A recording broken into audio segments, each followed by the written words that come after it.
8. 6 games left in the season. Starting to come hit that final stretch. We got the Cornells at 6-1. And then we got the Napalms, the Hicks, Hawks, and the Cobras right behind them at 5-2. And then Riverdale holding on to that last playoff spot at 4-3. So yeah, let's get to it. First game we got is Cairo versus the Savage. What do you think? I like Jefferson a lot this week against Green Bay, especially with Jair Alexander locking down Thielen.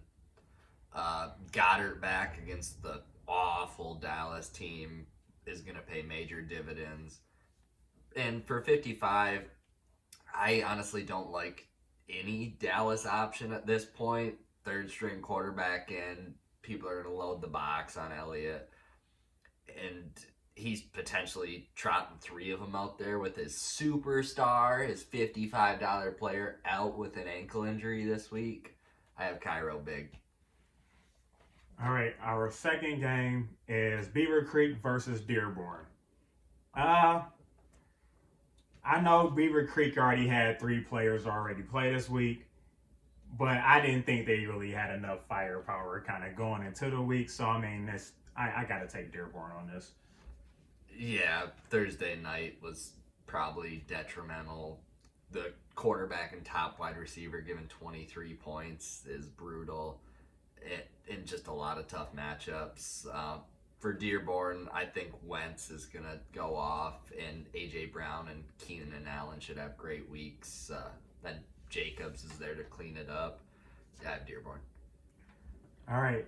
Our next game is Shelby versus Inkster. What do you think? To sum it up, I think whoever performs better between Kareem Hunt and Tyreek Hill is going to win the matchup. And I think Kareem Hunt is that guy. I have Shelby pulls their first victory. All right, yeah. For Shelby, I like Goff versus Miami.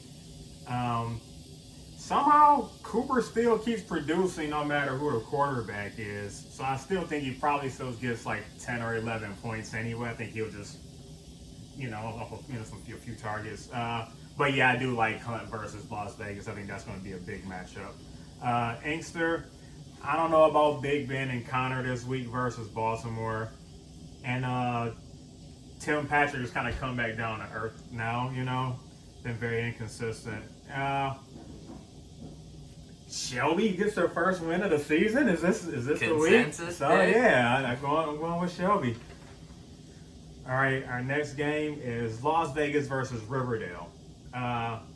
For the Showers, nice game out of Matt Ryan on Thursday, but I don't know about Mike Evans. He's man, I have no clue what he's gonna give him.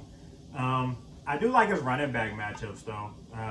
For Riverdale, Aguilar is a sneaky play, man. I'm surprised he's only projected to get like 8 points when he's been scoring like double that the last few weeks.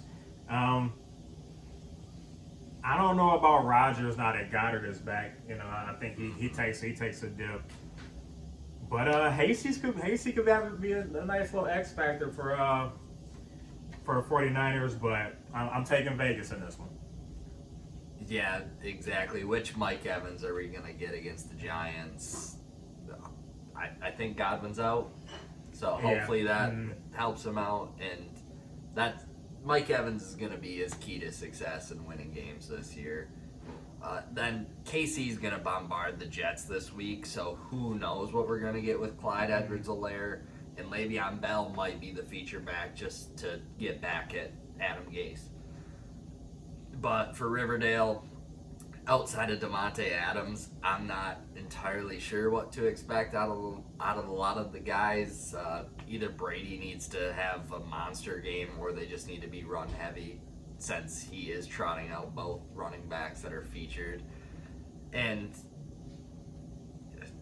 yeah, I don't know if I can trust Hasty.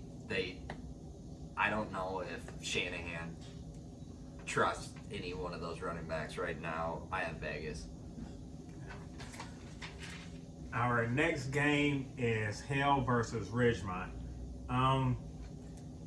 As usual, I mean, Hale's going to go where the Lions take them, I don't know how far that's going to be this week, man. I don't know. And then the other matchups on this team, I don't really like those matchups either. Ridgemont, I mean, they got Mahomes and Kelsey. I expect for them to have a really nice game. And I also like Tyler Lockett, so I think that'll be enough for Ridgemont to win this week. I think I wrote down basically the same thing, so I think we can go from there. It might be verbatim. All right, we got Wixom versus A2. What do you think? Both tight ends for Wixom should have an abundance of opportunities this week. I like both of them in their matchups. But the lack of a running back and relying on Corey Davis to regularly produce may be the biggest challenge facing them. And for A2, 2 of the 3 running backs already played and they've had average games, maybe considered duds. And how much will that affect them? Then the Giants are just force feeding Evan Ingram at this point, so hope he better produce. And I think KC's defense might score the most points out of anyone in this matchup. A2. Okay, A2.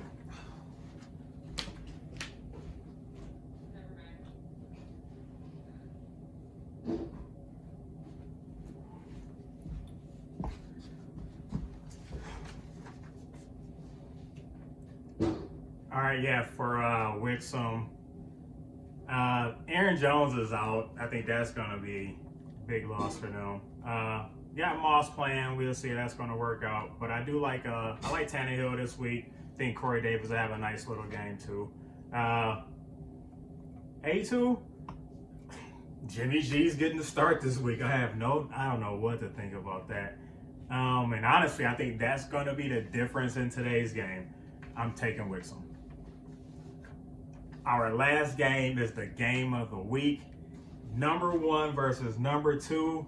The Houston Crenels versus the Rochester Napalms. For Houston, I like all the matchups.